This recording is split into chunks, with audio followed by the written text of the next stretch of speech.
Alors, on a 2 cartes de protection avec Seigneur de la Prison Divine et le Sanctuaire.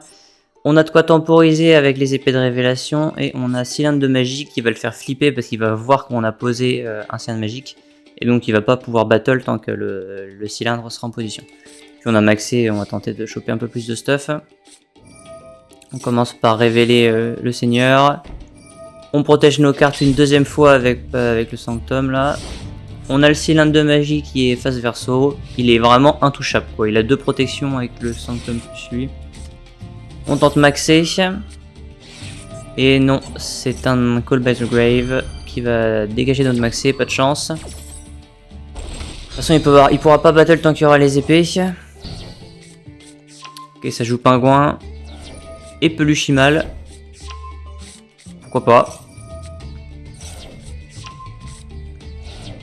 Ok, il fait rien du tout. De notre côté, qu'est-ce qu'on a? Ok, encore plus de temporisation. Ça, j'aurais mieux fait de le faire pendant son tour à lui, plutôt que de le faire pendant le mien. Enfin, c'est pas grave.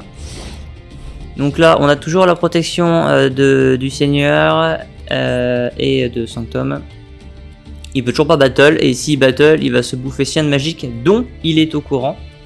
Et il a Force Miroir, dont il n'est pas au courant. Et on a donc foutu au cimetière le Cylindre de Magie qui dit que ça va doubler les dégâts de Cylindre Magique si ça s'active. Donc il a vraiment tout intérêt à péter Cylindre Magique parce que sinon il va prendre très cher. Ou alors il le fait qu'une toute petite carte. Ce qui est une solution viable aussi. Mais encore pour battle, faut qu'il se débarrasse des épées de révélation d'abord. Ça joue Headlish, c'est vraiment le deck rend fou YOLO. Il y a des pingouins, il y a du Headlish, il y a du Peluchimal. Il a vraiment tout foutu, les trucs au pif là-dedans et ça fait quelque chose quoi. Le pire c'est que ça marche hein. C'est pas si mauvais que ça hein.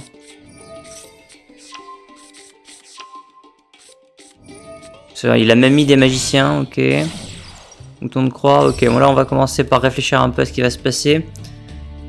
Si j'étais lui, du coup je ferais un de ces 4 là sur le mouton, mais de mémoire ce n'est pas ce qu'il fait. Non, il utilise le mouton plus... Il doit être loqué dans quelque chose à mon avis. Ok, il fait la licorne. Alors avec la licorne, il va probablement vouloir se débarrasser soit du cylindre, soit des épées. Ok, c'était les épées. Donc bah maintenant, il faut qu'il arrive à se débarrasser du cylindre parce qu'il peut battle, mais il sait qu'il y a un cylindre. Faire une ligne 4. Ok, Access Coder qui peut aussi virer des cartes. Donc là j'imagine qu'il va se débarrasser de par ça là, j'arrive à me penser. On va l'appeler le Sanctuaire. Ok. Déjà il a un petit boost d'attaque à 5300 donc ça commence à piquer. Il faut espérer que Force Miroir fasse le taf.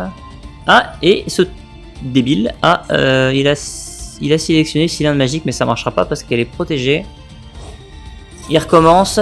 Ok, cette fois-ci, il a tapé, le Sanctuaire. Donc là, on n'a plus de protection. Il faut espérer qu'il battle et qu'il supprime pas encore une carte. Bah non, on s'en fout parce qu'on a Seigneur. Donc non, vraiment, là, s'il battle, il est débile. Parce qu'il sait qu'on a le cylindre. Ou du moins, il a oublié peut-être. Mais techniquement, il l'a su. Il battle, on active le cylindre. Je vous rappelle qu'on a dans notre cimetière le cylindre de magie qui double l'attaque, enfin qui double les dégâts du cylindre magique classique. On l'active. Ça passe. 2 fois 5300. 10 600. Oui monsieur. Et c'est une fan game.